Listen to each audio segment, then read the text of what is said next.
ഞാനെപ്പോഴും ഇങ്ങനെ ചിന്തിക്കും, ഞാനെടുത്ത എഫേർട്ട് ഞാന് ഞാന് ഞാൻ എത്രത്തോളം എഫേർട്ട് എടുത്തിട്ടുണ്ടോ അത്രത്തോണ്ട് ഞാൻ പ്രതിസന്ധികൾ നേരിട്ടിട്ടുണ്ട്. അത്രയൊന്നും വേറെ ആരും പക്ഷേ ഈ കലാ ഫീൽഡിൽ നേരിട്ടുണ്ടാവില്ലാന്ന് പറയാം.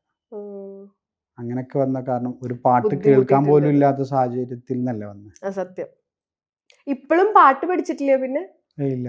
ഇപ്പോഴും എനിക്കൊന്നും പഠിക്കണമെന്ന് തോന്നിയിട്ടില്ല? അതുപോലെ പാട്ടിനെ കുറിച്ച് നമ്മൾ കൂടുതൽ അറിയുമ്പോൾ നമുക്ക് തോന്നില്ല ചില ആളുകൾ പറയുവേ, എടാ നീ പഠിക്കണ്ടോ, നീ ഇങ്ങനെ പഠിച്ച അതിന്റെ ഒരു റോ ഫീൽ പോവുമായിരിക്കും. അതായിരിക്കും.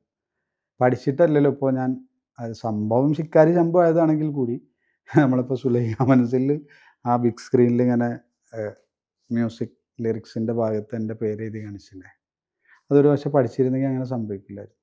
സത്യം. അങ്ങനെ വിശ്വസിക്കുന്നു.